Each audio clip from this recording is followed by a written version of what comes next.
Bom dia, meus irmãos. Que a graça e a paz do nosso Senhor e Salvador Jesus seja com todos. Convido a igreja a abrir a palavra do Senhor no livro de 1 Samuel, capítulo 3.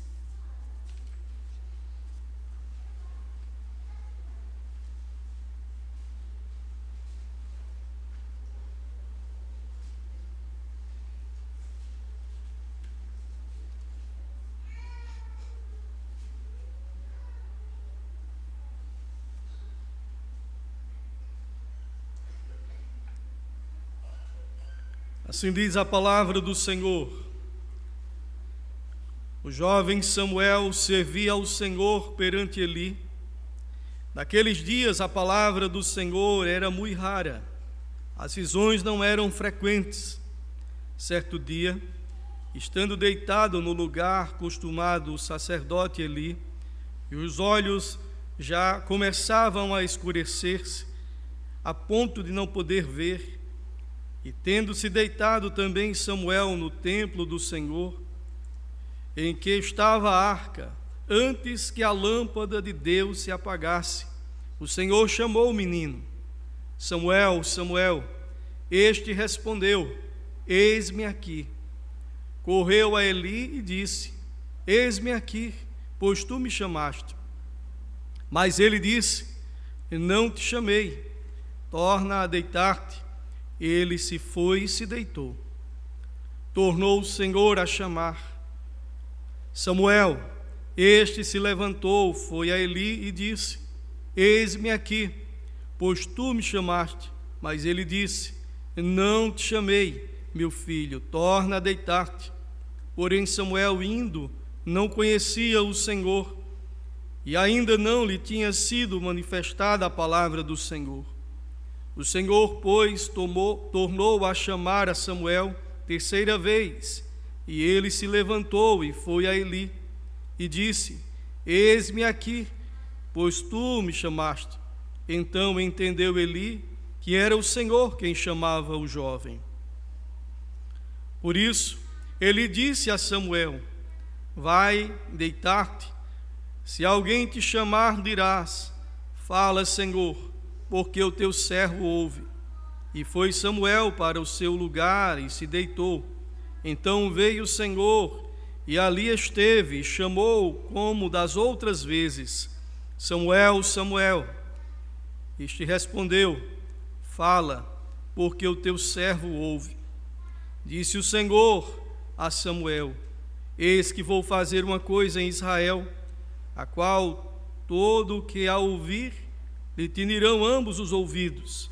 Naquele dia suscitarei contra Eli tudo quanto tenho falado com respeito à sua casa. Começarei e o cumprirei. Porque já lhe disse que julgarei a sua casa para sempre, pela iniquidade que ele bem conhecia, porque seus filhos se fizeram execráveis, e ele os não repreendeu. Portanto, jurei à casa de Eli, que nunca lhe será expiada a iniquidade, nem com sacrifícios, nem com oferta de manjares. Ficou Samuel deitado até pela manhã, e então abriu as portas da casa do Senhor, porém temia relatar a visão a Eli. Chamou Eli a Samuel e disse: Samuel, meu filho. Ele respondeu: Eis-me aqui. Então ele disse: É que o Senhor te falou, peço que não encubras, assim Deus te faça o que bem lhe aprouver, me encobrires alguma coisa de tudo o que te falou. Então Samuel lhe referiu tudo e nada lhe encobriu. E disse Eli: É o Senhor, faça o que bem lhe aprouver. Crescia Samuel e o Senhor é com ele, e nenhum de todas as suas palavras deixou cair em terra. Todo Israel, desde Dan até Berseba, conheceu que Samuel estava confirmado como profeta do Senhor. Continuou o Senhor a aparecer em Siló, enquanto por sua palavra o Senhor se manifestava ali a Samuel. Oremos ao Senhor. Amado Deus, Eis a tua palavra, eis o teu povo, eis-nos aqui.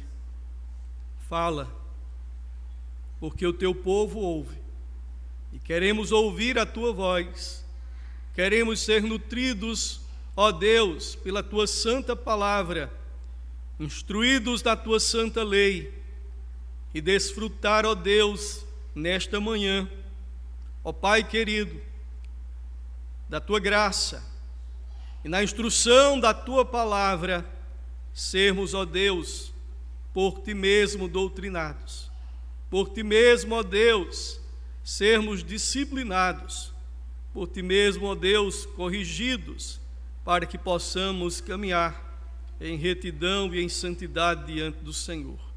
Para isso, ó Deus, usa-nos para a glória e louvor do teu santo nome. É o que te pedimos em nome de Jesus. Amém. Antes de adentrar ao texto, queria aproveitar o momento para parabenizar a todos os homens presbiterianos. De acordo com o calendário oficial da nossa igreja, todo primeiro domingo de fevereiro é o dia do homem presbiteriano.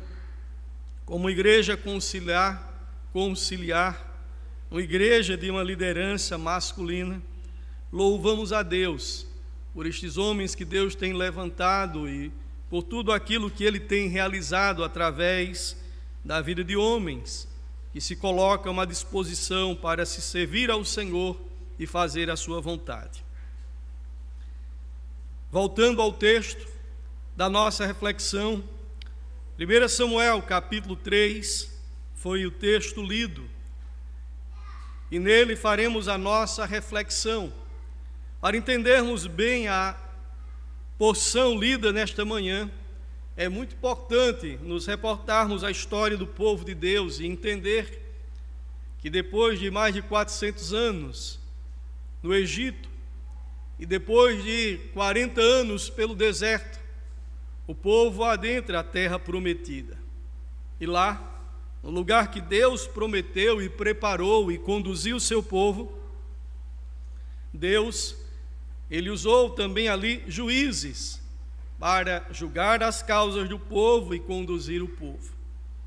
No entanto, esse período em que o povo estava nesta terra prometida, dada pelo próprio Deus, poderíamos dizer que era então tudo perfeito.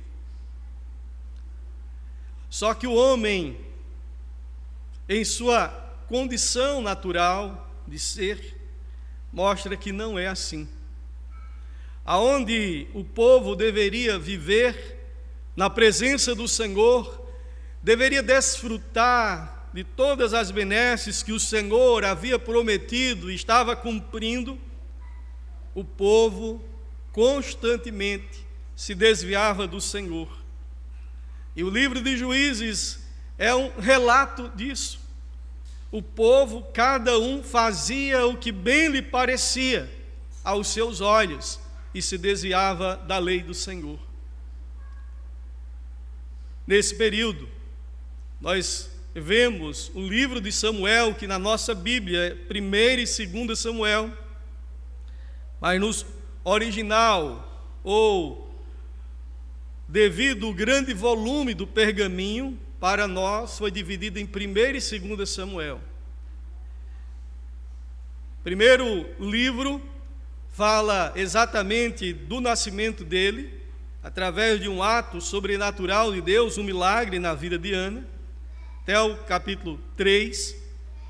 E nós vemos então, a partir do capítulo 8, nós vemos já os relatos que vão tratar do primeiro rei de Israel, quando o povo de Deus se rebelou e pediu um rei.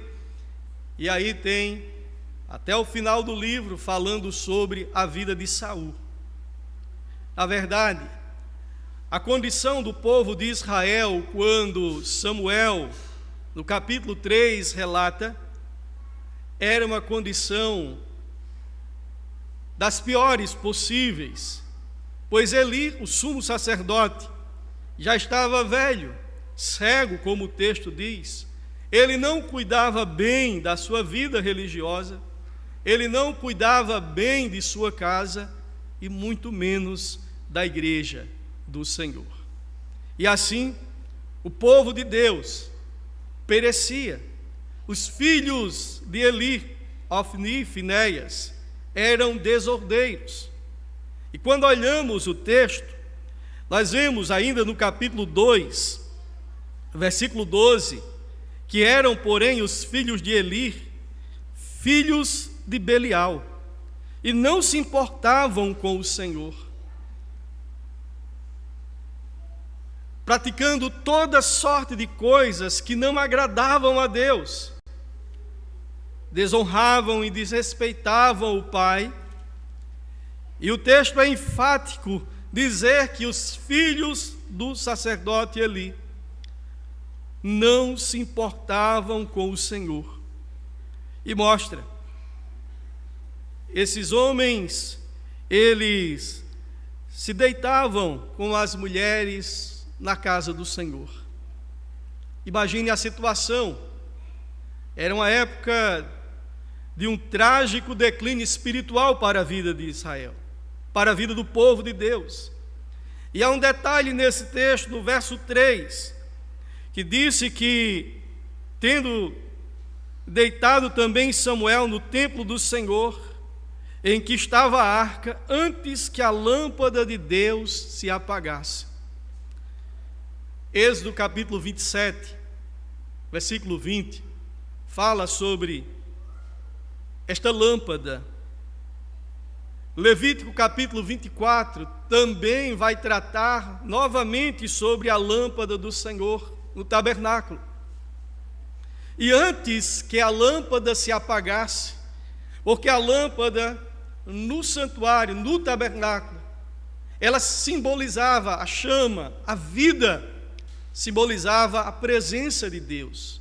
Na realidade, a própria palavra ou termo tabernáculo é morada de Deus com os homens. Deus estava ali no meio do seu povo, Deus estava ali morando com o seu povo. E havia uma ordem do Senhor. E os sacerdotes, e ali o povo continuamente deveriam estar com aquele candelabro, aquela lâmpada acesa. O azeite tinha que ser finíssimo, puro, para que não tivesse fumaça e para que a luz que ali saísse daquela lâmpada fosse nítida. De sorte que era símbolo da presença de Deus para o povo. Não bastasse tudo isso, Israel também estava sendo invadido pelos filisteus. E aí, nesse contexto dramático, em que havia um grande conflito entre a ortodoxia e a ortopraxia, eles sabiam muito bem como se achegar ao templo do Senhor. Eles sabiam muito bem como fazer cada ato no dia do Senhor. Se ajuntavam solenemente. Mas havia um grande abismo entre o conhecimento e a prática de vida. E o texto de Samuel começa falando sobre isso, e mostrando exatamente a que ponto o povo chegou em desviar-se do caminho do Senhor, e em pensar que poderiam viver uma vida completamente divorciada dos ensinos do Senhor, e mesmo assim continuar caminhando ao templo, fazer os seus sacrifícios, continuar se ajuntando solenemente, e mesmo assim faziam isso e queriam que Deus recebesse o culto que a ele era prestado, que Deus se agradasse de tal ato. Olhando para o texto, o capítulo 4, então, mostra que antes que a lâmpada se apagasse por completo, Deus fala a Samuel acerca de algumas coisas que deveriam acontecer. E quando a presença de Deus se foi da vida deste povo, capítulo 4, verso 2, diz que a primeira consequência deste conflito, deste abismo entre a ortodoxia e a ortopraxia, entre o conhecimento e a vida santa, a prática de vida, trouxe morte ao povo. Porque dispuseram-se os filisteus em ordem de batalha para sair de encontro a Israel. Capítulo 4, verso 2. E travada a peleja, Israel foi derrotado pelos filisteus, e estes mataram no campo aberto cerca de 4.000 homens. Literalmente, como diz o ditado popular, numa tacada só. O povo de Israel já havia conquistado, e os relatos anteriores mostram quantas vitórias o povo teve. O estar na terra prometida já era um ato portentoso do nosso Deus. Mas quando o povo confiou no seu próprio braço, quando este povo achou que religiosamente nós estamos cumprindo os nossos deveres, eles pensaram assim: Deus vai sempre nos dar a vitória. Mas o verso 2 encontramos a batalha em que os filisteus matam 4.000 homens. No verso 10, a insistência: então pelejaram os filisteus.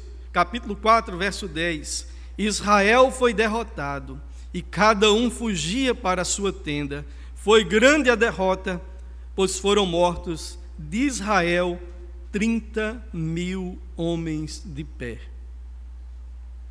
E o verso 11 diz: foi tomada a arca de Deus e mortos os 2 filhos de Eli, Ofni e Finéias. Se não bastasse 4.000 homens, uma baixa do exército de Israel, no segundo momento agora são 30.000 homens. 34.000 homens foram cancelados na batalha. Israel venceu inimigos maiores, com um exército bem menor, mas porque negligenciaram a ordem do Senhor.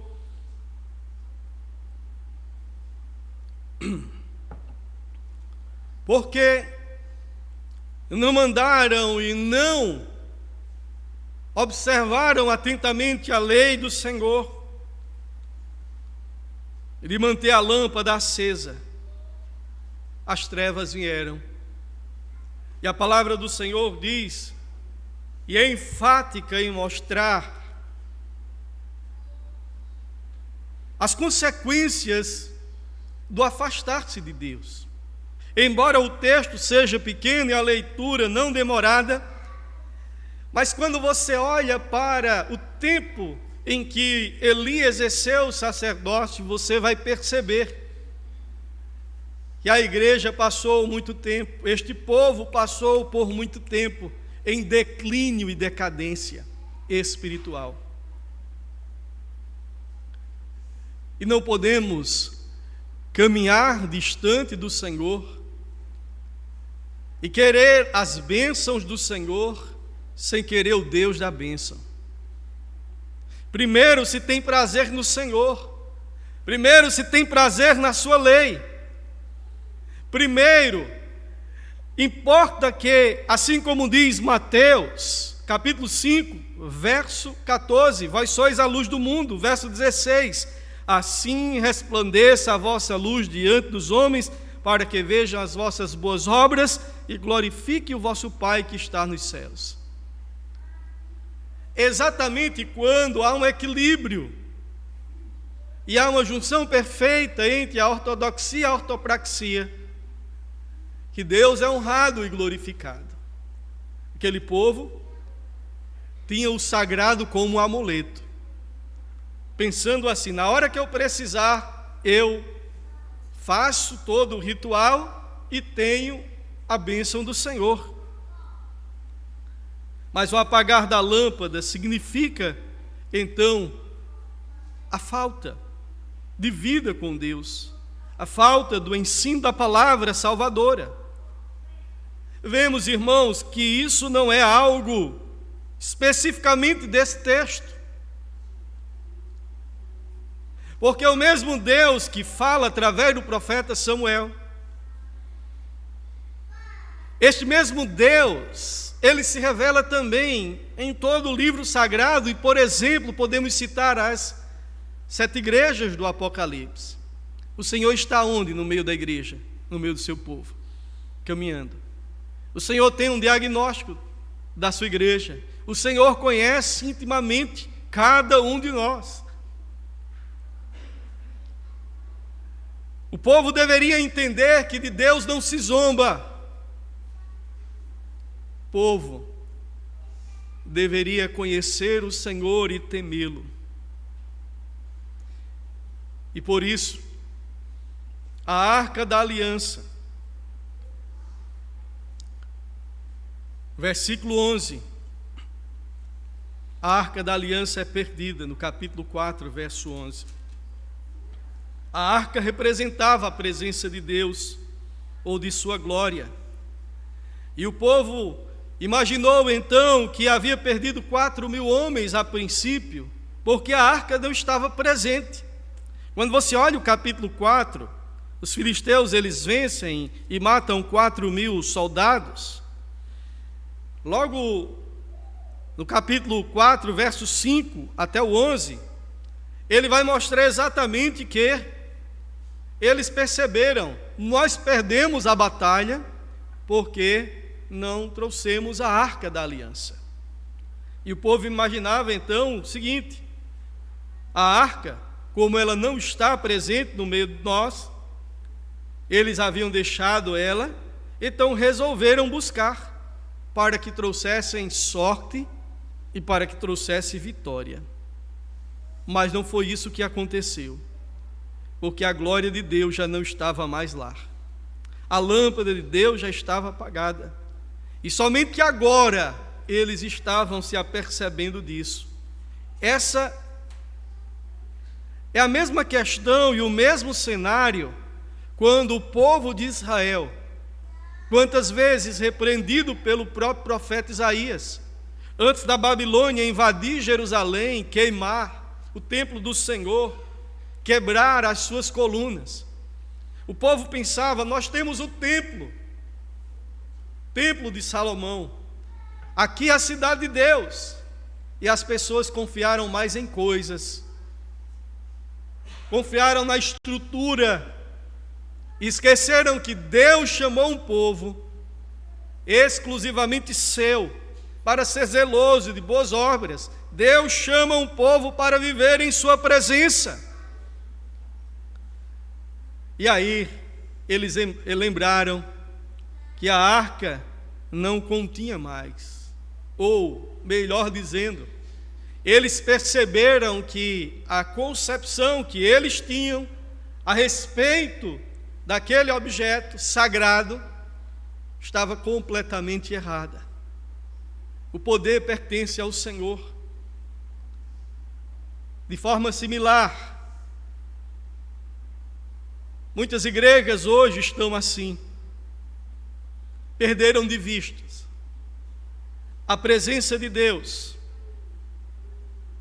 E o texto vai dizer, quando lemos o capítulo 3, que naqueles dias a palavra do Senhor era muito rara, capítulo 3, verso 1, e as visões não eram frequentes. E Deus chama a Samuel. O apagar da lâmpada de Deus leva à perda da sua presença. E aí nós vemos exatamente o que acontece. Meus irmãos, a igreja do Senhor na Europa, lembro-me aí nos anos 2000, aquela virada 99, 2000, no seminário, quando estavam ali, eu ouvia pastores em seminários que vinham lá dar aqueles cursos, E eles diziam assim: a Europa está descristianizada. Em menos de uma década, o Brasil, que Deus tenha misericórdia e levante homens aqui para cristianizar novamente a Europa. E a gente olhava e dizia: como pode? Templos tão suntuosos, lindos, corais, como pode uma igreja tão sólida, cheia de recursos, os melhores seminários do mundo? E depois de 20 anos, o Brasil está fazendo exatamente isso.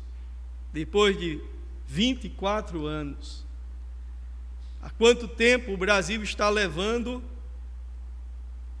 homens para pregar o Evangelho na Europa? Nos Estados Unidos, quantas igrejas fechadas ou transformadas em uma outra coisa que não vem ou não convém ao momento. Mas por que será isso? Isso não diminui em nada, absolutamente nada, o poder e a glória do Senhor. Mas é um sinal claro, contundente para as nossas vidas. Em que consiste o chamado do Senhor para cada um de nós? O Senhor mostra àquele povo que eles não poderiam confiar na arca, deveriam cuidar da arca da aliança, da lâmpada do Senhor, e isso como reflexo de uma vida de obediência e compromisso a Ele. E quando olhamos para o que aconteceu, o perder da arca de Deus, ou seja, da presença do Senhor, nós vimos um terceiro acontecimento: trouxe morte aos filhos de Eli. O verso 11 diz: e tomada a arca de Deus, os filhos de Belial foram mortos. A situação é difícil. Ele era sacerdote, e Eli falhou com seus filhos, deixou-os de lado, não lhe ensinou o que deveria sobre o zelo para com o Senhor e para com a sua casa, para com a sua obra. Eli falhou. E como alguém que não governa bem a sua própria casa pode cuidar da igreja de Deus? Ele falhou com seus filhos em não cuidar da casa do Senhor, como a palavra do Senhor prescrevia. Da mesma forma, quando a presença do Senhor ou quando a palavra do Senhor é muito rara em nosso meio, e já não tem homens como Samuel, que pode se dizer assim: fala, Senhor, porque o teu servo ouve. Porque os filhos de Eli não se importavam com o Senhor. Capítulo 3 vai mostrar isso. Essa insistência e a forma como Deus mostra que Ele, sendo o Senhor da igreja, Ele tem o controle absoluto da igreja.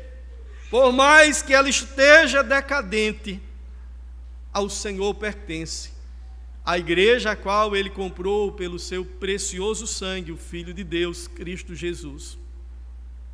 Samuel, no primeiro momento, temeu dizer a Eli o que Deus havia revelado a ele. Mas Eli disse: foi o Senhor, diga tudo. A situação está caótica. E ele diz tudo aquilo que iria acontecer. E por que então você olha e percebe que, ainda no capítulo 3, ele disse que, no versículo 14, jurei à casa de Eli que nunca lhe será expiada a iniquidade, nem com sacrifícios, nem com oferta de manjares. Quem disse isso? O Senhor. E ele mostra por quê. Porque os filhos de Eli são filhos de Belial. Agora conecte essa ideia. Os filhos de Belial estavam oficiando na casa de Deus. Em outras palavras, ele está dizendo: esse que não é meu filho, esses que não são povo meu, esses aí, são filhos das trevas. E eles ocupam o ofício sagrado. Mas para eles não haverá perdão. Queridos, todas essas coisas apontam para a obra perfeita.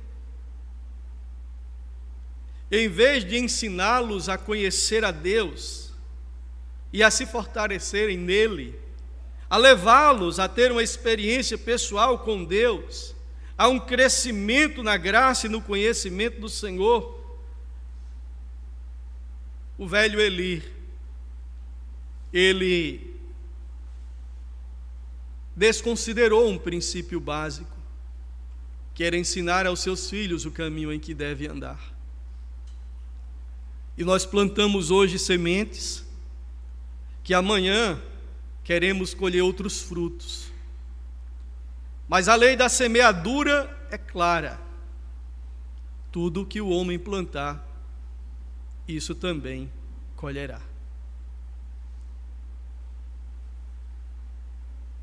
Em vez de levar os seus filhos ao caminho santo, a entender o que eles deveriam fazer, o velho Eli desprezou.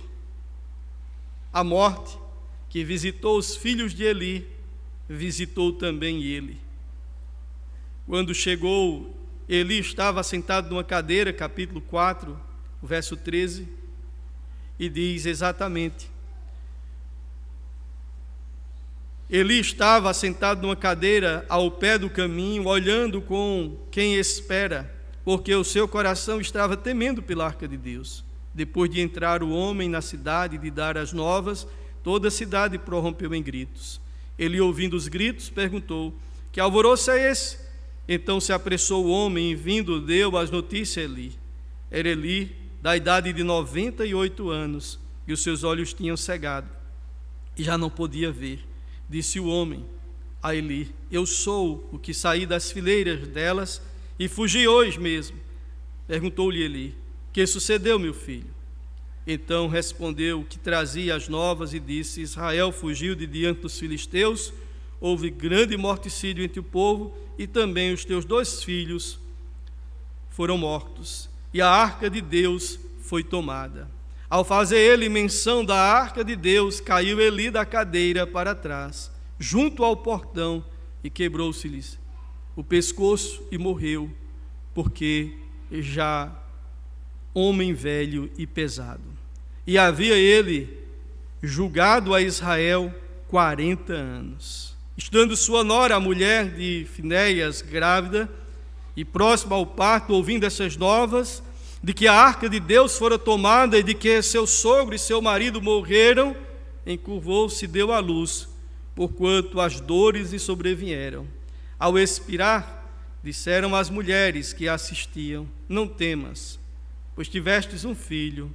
Ela, porém, não respondeu, nem fez caso disso, mas chamou o menino e Cabor, dizendo: foi-se a glória de Israel.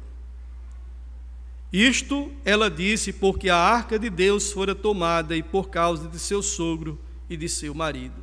E falou mais: foi-se a glória de Israel, pois foi tomada a arca de Deus. Esse povo problemático, essa situação caótica, jamais irão parar a obra de Deus. Isso se repete ao longo do tempo, porque a igreja é do Senhor. E porque nessa jornada nós precisamos entender que as portas do inferno não prevalecem contra a igreja ou o povo do Senhor, porque é Ele, o Senhor, o dono da igreja, aquele que a conduz. Situações como essa, de completa destruição de uma família, e consequentemente, como isso afetou a vida do povo de Deus, nos acende o alerta. Precisamos ouvir ao Senhor. Aí está, em toda a Escritura, antes o seu prazer está na lei do Senhor, e na sua lei medita de dia e de noite. Essa é a situação de alguém que nasceu de novo. Mas alguém que não nasceu de novo, o Salmo 2 vai mostrar que ele diz: sacudamos de nós as suas algemas, porque aquilo que dá prazer aos filhos de Deus, que é deleite, para aqueles que não são, é prisão. Por isso que muitas pessoas perguntam: como é que vocês conseguem estar na igreja, perdendo a vida, tantas festas nessa cidade? Porque para eles, o que dá prazer à vida deles, para a gente é morte. E aquilo que dá prazer e é vida para a gente, para ele é desperdício. Olhar para os filhos de Eli é estar no lugar certo, fazendo a coisa errada. Irmãos, algumas aplicações. Primeiro, é tempo de buscar a Deus. É tempo de ouvir o Senhor através da sua santa palavra, da sua revelação. Porque o texto começa dizendo que era muito rara andar sobre a orientação de Deus. É o que ele mostra que a sua igreja deve fazer.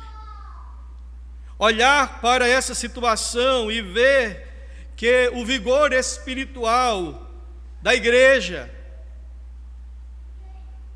ela depende de uma conjugação simples, ortodoxia e ortopraxia. Aquilo que aprendemos e aquilo que fazemos.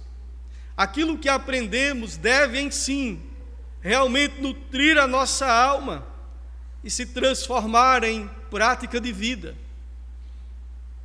Querida igreja, há muitos que a lâmpada de Deus já se apagou em sua vida, a chama. E antes que isso aconteça na vida de alguns outros, é preciso entender que a religiosidade por si só, as práticas religiosas por si só, sem ter de fato o verdadeiro sentido e significado à nossa vida, não nos levam para perto de Deus. Pois pode entrar um mundano, um filho de Belial, como foram os filhos de Eli, nesse lugar, cantar os mesmos hinos, fazer as mesmas orações, sair daqui pior do que entrou, porque não conhece ao Senhor, não ouviu ao Senhor.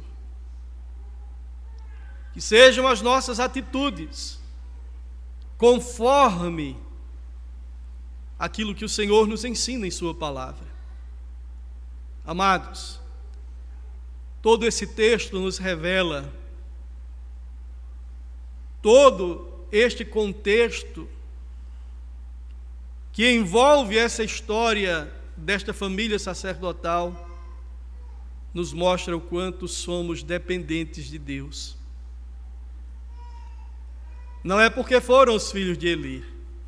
Sem a graça do Senhor em nossas vidas, assim como foi na vida do profeta Samuel, nós também iremos fracassar. Mas mostra a nossa dependência do Senhor e mostra o quanto nós precisamos ouvir constantemente ao nosso Deus e atentar para a sua palavra. Por fim, a nossa confiança só pode e só deve estar simplesmente no Senhor. Porque quando o templo de Jerusalém foi destruído, quando a Arca da Aliança foi levada nesse texto, e mais tarde o povo de Jerusalém viu o templo sendo destruído e toda a cidade, eles ainda poderiam confiar, está sobre a rocha e está sobre a fortaleza do Senhor. E esse texto nos mostra aonde deve estar a nossa confiança. Porque mesmo sem a arca, mesmo quando a lâmpada apagou, Samuel ouvia o Senhor e confiava no Senhor. E somente do Senhor vem a restauração e a vida para o seu povo. Porque assim como na Europa, se tudo isso aqui deixar de existir, Deus continua reinando e do céu comandando a terra. Do seu trono de glória continua reinando e executando os seus decretos e realizando a sua santa vontade. Termino perguntando: seus ouvidos são sensíveis à voz do Senhor? Termino perguntando: você tem ouvido a voz de Deus? Que o Senhor nos dê a graça de, assim como fez a Samuel, podermos dizer: fala, Senhor, que o teu servo ouve. E Deus nos conceda a graça de andarmos em santidade e retidão diante de sua presença. Eu quero orar com você nesse momento, convidar você, curve sua cabeça.